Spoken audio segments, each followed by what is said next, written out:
بسم اللہ الرحمن الرحیم۔ السلام علیکم ناظرین کرام، بھارتی خفیہ ایجنسیوں نے اپنی رپورٹ میں دعویٰ کیا ہے کہ چین لداخ میں خفیہ سرنگیں بنا کر بھارت پر حملہ کرنا چاہتا ہے۔ ناظرین کرام، رپورٹ میں یہ دعویٰ کیا گیا ہے کہ چین لداخ کے سرحدی علاقوں پر فوجی تنصیبات قائم کر رہا ہے، اور یہ بھی کہا گیا ہے کہ چین بھارت کے خلاف بڑے پیمانے پر تیاریوں میں مصروف ہے۔ ناظرین اکرام، قومی اخبار کی رپورٹ کے مطابق بھارتی خفیہ ایجنسیوں کی مرتب کردہ ایک رپورٹ میں انکشاف کیا گیا ہے کہ ملک کے اندرونی کشیدہ ماحول سے فائدہ اٹھاتے ہوئے چین لداخ کے سرحدی علاقوں میں اپنے فوجی انفراسٹرکچر کے ذریعے بھارت کے خلاف بڑے پیمانے پر تیاریوں میں مصروف ہے۔ چین کی لبریشن آرمی لداخ کے سرحدی علاقے پنگ گونگ جھیل کے قریب فوجی تنصیبات قائم کر رہا ہے۔ یہ فورسز کسی بڑی کارروائی کے لیے زیر زمین سرنگیں بھی تعمیر کر رہی ہیں۔ گزشتہ چند دنوں سے لداخ سیکٹر پر چین نے اپنی فوج کی تعداد میں غیر معمولی اضافہ کر دیا ہے۔ اس متنازع علاقے پر لبریشن آرمی نے خیمے بھی نصب کر دیے ہیں جو بھارتی سیکیورٹی تنصیبات کے لیے انتہائی تشویشناک ہیں۔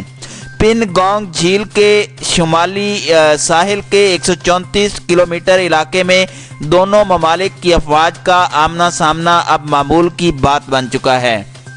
ناظرین اکرام، اس وقت تبت سے لداخ تک وسیع پنگ گونگ جھیل کے 2/3 حصے پر چین کا قبضہ ہے۔ بھارت اور چین کے درمیان موجود حقیقی خطہ قبضے کی مکمل سرحد بندی نہ ہونے کی وجہ سے دونوں افواج کے درمیان ٹکراؤ کے واقعات میں بھی اضافہ ہوا ہے۔ ناظرین اکرام، اس سے قبل ایک رپورٹ میں بتایا گیا تھا کہ چین نے لداخ میں بھارت پر فوجی دباؤ بڑھا دیا ہے۔ چین کی جانب سے جموں اینڈ کشمیر میں لداخ کے بھارتی سرحدی علاقوں کو کاٹنے کے لیے بھارتی فوج پر تواتر کے ساتھ حملے ہو رہے ہیں۔ ستمبر کے آغاز میں مقبوضہ کشمیر کے مشرقی حصے میں بھارتی اور چینی فورسز کے درمیان جھڑپیں رپورٹ ہوئی ہیں۔ چینی فوجیوں کی بھارتی فوجیوں کے ساتھ کئی بار لڑائی اور ہاتھا پائی ہوئی ہے۔ سینئر تجزیہ نگاروں کے مطابق یہ صورتحال سنگین بھی ہو سکتی ہے۔ ناظرین اکرام، جیسا کہ آپ کے علم میں ہے کہ بھارت میں متنازع شہریت بل کی منظوری کے بعد مظاہروں کا سلسلہ دراز ہو چکا ہے۔ شہریت کا متنازع بل نامنظور، مودی گردی نہیں چلے گی، بھارت کی سڑکوں پر نعرے گونجنے لگے ہیں۔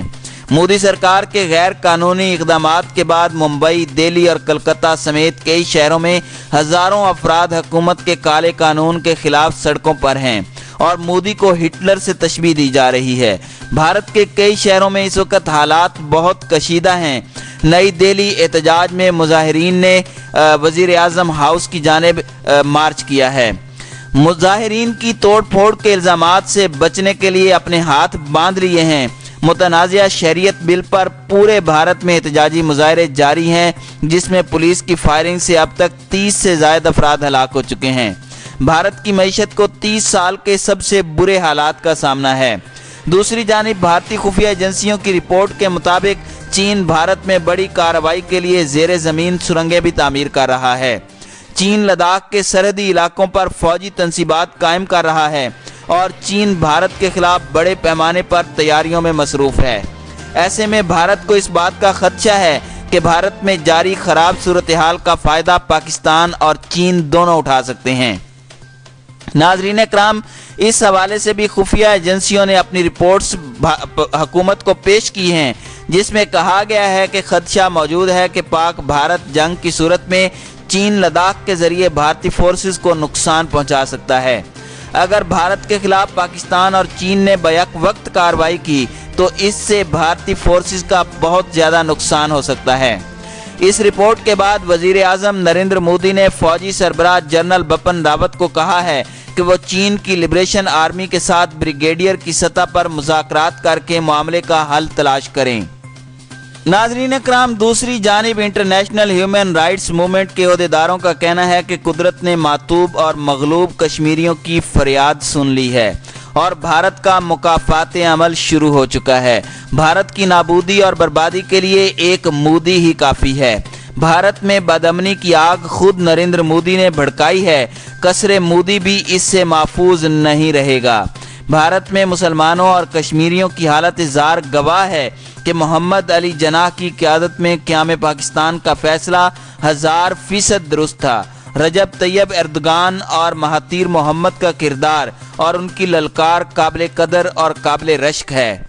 ہیومن رائٹس کی تنظیموں کا کہنا ہے کہ بھارت میں نام نہاد شہریت بل شدت پسند مودی کی بری نیت اور بری شہرت کا شاخسانہ ہے۔